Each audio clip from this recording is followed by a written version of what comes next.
সময় বদলায়, মানুষ চিন্তা করে, জ্ঞান বাড়ে, এটাই সত্য। কিন্তু একটা প্রশ্ন, যদি সময়ে সব কিছু শেখায়, তাহলে কুরআন 1400 বছর আগের গ্রন্থ বিজ্ঞানকে চ্যালেঞ্জ করে অগ্রিম সত্য বলে কিভাবে? আরেকটা প্রশ্ন, যদি কুরআন মানুষের চিন্তারই ফল হতো, তাহলে তার ভেতরে তো থাকতে পারত গ্যালেনের ভুল, অ্যারিস্টটলের অন্ধবিশ্বাস, ডেমোক্রিটাসের অদ্ভুত কল্পনা। কিন্তু সেগুলো নেই, বরং আছে একটা স্পষ্ট, স্বচ্ছ প্রমাণিত সত্য, যেটা সময়ের ধাপে ধাপে বিজ্ঞান প্রমাণ করে চলছে। নাস্তিকরা একটা কথা বলে, সময় এগোয়, বিজ্ঞান বাড়ে। তাই প্রাচীন ভুল থেকে আমরা আজকের সঠিক জায়গায় এসেছি। কুরআনের কথাও আসলে সেই জ্ঞানের ধারাবাহিকতার ফল। শুনলে খুব যুক্তিসঙ্গত মনে হয়, কিন্তু প্রশ্ন হলো, সব জিনিস কি সময়ের সঙ্গে সঙ্গে সঠিক হয়ে যায়? আসুন দেখি, 2500 বছর আগের গ্রিক দর্শন অসংখ্য ভুল ধারণার ভরা ছিল। অ্যারিস্টটল বলেছিল, নারীর ভূমিকা শুধুই পাত্রের মতো, সন্তান পিতার বীর্য থেকে তৈরি হয়। গ্যালন বলেছিল, ভ্রূণ রক্ত থেকে তৈরি হয়, হৃদয় গরম রক্ত পাম্প করে। হিপোক্রেটিস বলেছিল, দেহে 4টি রসের ভারসাম্য বজায় থাকলে মানুষ সুস্থ থাকে। আজ এই সব কথাই ভুল প্রমাণিত হয়েছে। তাহলে প্রশ্ন, যদি কুরআন সময়ের ধারাবাহিক উন্নতির ফল হতো, তাহলে তার মধ্যে তো এসব ভুল ধারণার ছায়া থাকতো। কিন্তু কুরআনে নেই। কুরআন বলে, আমি মানুষকে শুক্রবিন্দু থেকে সৃষ্টি করেছি, সূরা ইনসান। আমি তাকে এক সূরা গঠন করেছি, নুতফা, তারপর রক্ত জমাট, তারপর মাংসপিণ্ড, সূরা মুমিন। এখানে বলা হয়েছে ধাপে ধাপে ভ্রূণের গঠন, যা আজ আধুনিক এমব্রিওলজি হুবহু প্রমাণ করেছে। কিন্তু সপ্তম শতকে কিভাবে এমন তথ্য কুরআনে এলো, যখন পাশের সমাজেও কেউ জানত না? নাস্তিকরা বলেন, গ্রিক দর্শন একটু একটু করে উন্নতি পেয়ে কুরআনের মতো জ্ঞান তৈরি করেছে। এই যুক্তি একটা সমস্যায় পড়ে। যদি সত্য একটু একটু করে আসে, তাহলে মধ্যখানে ভুলের ছায়া পড়ার কথা, কিন্তু কুরআনে নেই। না আছে 4 রস এর মতো থিওরি, না আছে শিশু শুধু পিতার বীর্য থেকে ধারণা, না আছে পৃথিবীর কেন্দ্রিক মহাবিশ্ব ধারণা। বরং কুরআন বলছে, তুমি কি দেখো না, আমরা রাত্রিকে দিনের মধ্যে প্রবেশ করাই, আর দিনকে রাত্রির মধ্যে, সূরা লুকমান। এখানে পৃথিবী ঘূর্ণনশীলতা ইঙ্গিত বোঝানো হয়েছে। নাস্তিকরা প্রায়ই বলেন, মানব সভ্যতা ধাপে ধাপে উন্নতি করছে, প্রাচীন ভুল থেকে আমরা সত্য আবিষ্কার করেছি। তাদের কথা সত্য আংশিকভাবে, কিন্তু বড় প্রশ্ন হলো, যা আজ সত্য বলে প্রমাণিত, তা কি ভবিষ্যতে ভুল প্রমাণ হতে পারে না?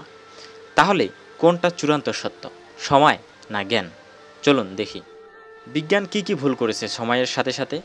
যেমন ফ্লোজিস্টন থিওরি, বলা হতো বস্তু পোড়ার সময় এক ধরনের আগুন পদার্থ বের হয়, আজ এটি ভুল। স্ট্যাটিক ইউনিভার্স থিওরিও বলা হতো মহাবিশ্ব স্থির, আজ প্রমাণ হয়েছে এটি সম্প্রসারিত হচ্ছে। আরেকটি হচ্ছে অ্যারিস্টটলের 4 উপাদান থিওরি, পৃথিবী গঠিত মাটি, পানি, আগুন ও বাতাস দিয়ে। আজ আমরা জানি এটা সঠিক নয়। তাহলে সময় কি সত্য নিশ্চিত করে, নাকি সময়ের ভুল পেরিয়ে সত্য আসে অন্য উৎস থেকে? প্রশ্ন হলো, যদি কুরআন সময়ের চিন্তারই ফসল হতো, তাহলে তাতে তো সময়ের ভুল থাকতো। কিন্তু আমরা দেখছি 1400 বছর আগে কুরআনে বলছে ভ্রূণের গঠন ধাপে ধাপে হয়, সূরা মুমিন। সন্তানের বৈশিষ্ট্য বাবা ও মায়ের দুজনের মাধ্যমেই গঠিত হয়, সূরা কিয়ামা। পৃথিবী গোলাকৃত ও চলমান, সূরা নাজিয়াত। আকাশের স্তর রয়েছে, সূরা মুলক। জল ও স্থলের বিভাজন মানব সভ্যতার জন্য নিখুঁতভাবে ভারসাম্যপূর্ণ, সূরা আর রহমান। এগুলো এমন তথ্য যা গ্রিক বিজ্ঞান বা দর্শন কখনোও বলতে পারেনি। তাহলে নাস্তিকরা কেন গ্রিক দর্শনকে টেনে আনে? কারণ তারা জানে কুরআনের এসব তথ্য একেবারে মৌলিক। এগুলো অতীতের কোনো দর্শন বা বিজ্ঞান থেকে নেওয়া হয়নি, তবে তারা কৌশল নেয়। গ্রিক দর্শনও কিছু বিজ্ঞান ছিল, তাই কুরআন সেখান থেকে অনুপ্রাণিত। এই কৌশলটা মিথ্যার উপর দাঁড়ানো। তারা চায় মানুষের মনে সন্দেহ ঢুকাতে, কিন্তু তারা ভুলে যায় কুরআন নিজেই বলেছে এই গ্রন্থে কোনো সন্দেহ নেই, সূরা বাকারা। গ্রিক দর্শন বলে ভ্রূণ রক্ত থেকে সৃষ্টি হয়, নারী কেবল পাত্র, শিশুর উৎস পুরুষ। কুরআন বলে শিশুর উৎস নারী পুরুষ উভয়ের অংশীদারিত্ব, সূরা কিয়ামা। গ্রিক দর্শন বলে পানি শুধু জৈবিক প্রয়োজনে জীবনের মূল উৎস। কুরআন বলে জীবন্ত সব কিছুতেই আমি পানি থেকে সৃষ্টি করেছি, সূরা আম্বিয়া। এগুলো কোনো দর্শনের কপি না, বরং সেসব দর্শনের ভুলের উপরে সত্যের ঘোষণা। নাস্তিকদের প্রশ্ন হলো, বিজ্ঞান তো উন্নত হচ্ছে, কুরআনও তো সেই ধারারই অংশ। এর জবাব হলো, তাহলে কুরআনের সেই উন্নতির পূর্ববর্তী ভুল ধারণাগুলো থাকলো না কেন? কারণ কুরআন কোনো মানুষের চিন্তার ফসল নয়। তারা বলে গ্রিক দর্শনেও তো কিছু কিছু বিজ্ঞান ছিল। জবাব হলো, গ্রিক দর্শন ছিল অনেক ভুলের মিশেল। কুরআন শুধু সঠিক অংশ রয়েছে।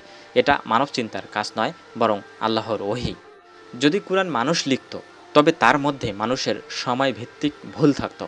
কিন্তু কুরআন সময়ের বাইরে থাকা এক চূড়ান্ত সত্য আছে, যেটা বিজ্ঞান ধীরে ধীরে আবিষ্কার করছে। তাহলে কে সত্য বলে, বিজ্ঞান, সময় না কুরআন? বিজ্ঞান সত্য ধরে প্রমাণ খোঁজে, সময় সত্যকে প্রকাশ করে, তৈরি করে না। কিন্তু কুরআন সত্য জানিয়ে দেয় চিরন্তর ও অবিনাশীভাবে।